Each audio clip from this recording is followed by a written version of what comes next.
Hello.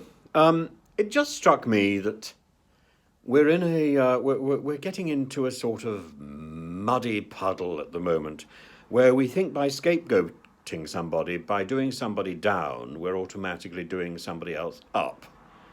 Nobody ever benefits. Nobody ever benefits from the sort of bad publicity that we are seeing day after day after day. The stories at the moment about Pen Farthing are appalling.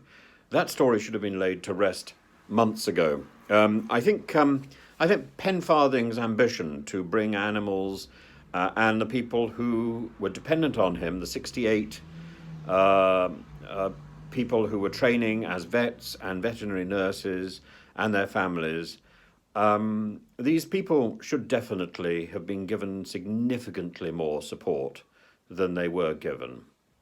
And with hindsight, the whole story has become something slightly different. Now, the point is that Penfarthing says very clearly that he left after all the soldiers had left. He left at the end of the queue. That's perfectly reasonable.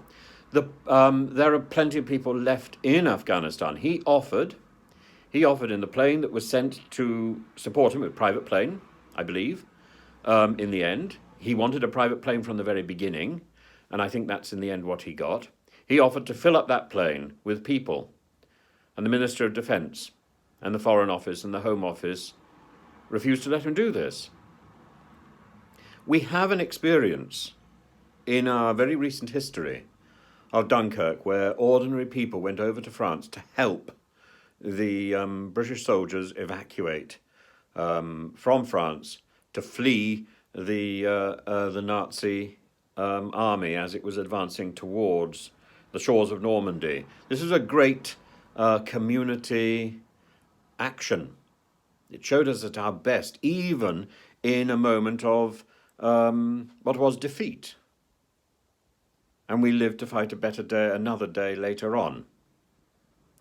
At the moment, we are so bound up with a sort of mindless bureaucracy, the sort of mindless bureaucracy that has been peddled for year after miserable, exhausting year by people like Mrs. May and Priti Patel.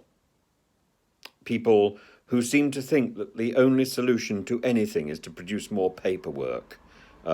Whether it actually amounts to anything or not. I think actually, to her credit, Mrs. May had expectations that her paperwork would amount to something. Even, I think, her Brexit nonsense.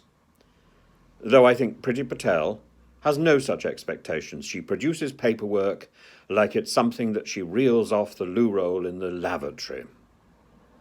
She has no intention of following through, except in the most base way. I do find anyone in any business that has this approach to their business, it is time for them simply to go. And we've got too much of it. We've got too much of it in government. Paperwork never solves a problem. It simply moves a problem somewhere else. And to peddle stories about Pen Farthing and for the Prime Minister to crow about the 15,000 people that the government got out of Afghanistan when the Foreign Secretary was sunning himself on a beach in Crete, a beach that incidentally I know, when he was slapping on factor 10 rather than working in number 10, rather than doing his job. It's despicable. It's despicable. And yeah, we might have got 15,000 people out, but there are many thousands who are left behind to fend for themselves. Many thousands of people who put their faith in our country and our ideals, our know-how, and our leaders. And that faith proved to be worthless. They were putting their faith in something that was hollow. I was ashamed that this story took place. I'm more ashamed that our debased Prime Minister, clinging on to office like a wayward lemming, should crow about the modest 15,000 people that he got out, and should deny that he had more elevated, more robust, um,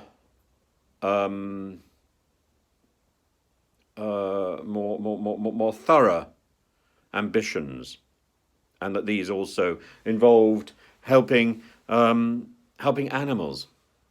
At the end of the book of Jonah, there's a lovely line where God says, why should I not care for all human beings, even the Ninevites, even those who don't believe in me, and the cows? And it's that last line, and the cows. If we have livestock, if we have pets, it is our responsibility, not just for Christmas, not just for a day, not just when it's convenient, but when it's inconvenient as well. We have taken on that responsibility. I think Pen Farthing understands that. I think Boris doesn't. And I think those who are criticising Boris for this have invented a scapegoat.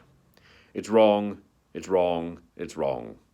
I think it's quite true that we shouldn't be putting animals before people, but we should never have had a cut-off point. We should never have said 15,000 is good. 15,000 is not good. 15,000 is 15,000, and there's still more to help. And until those others have been rescued from the Taliban and from their fate, and until those others can trust this country, we haven't done our job. Actually, what we've done is to breed resentment and to make and to soil the name of this country in a global way. I would not be standing up in Parliament and crowing over 15,000 people and denying that I wrote a letter about supporting Pen Farthing. Boris has just got it back to front. I want Boris to remain in power for as long as he possibly can, because I want to make sure that none of the cronies, none of these wishy-washy, bureaucratic and morally lackluster cabinet members who surround him, maybe we should repeat the word members, who surround him, I don't want to see any of those in power after him.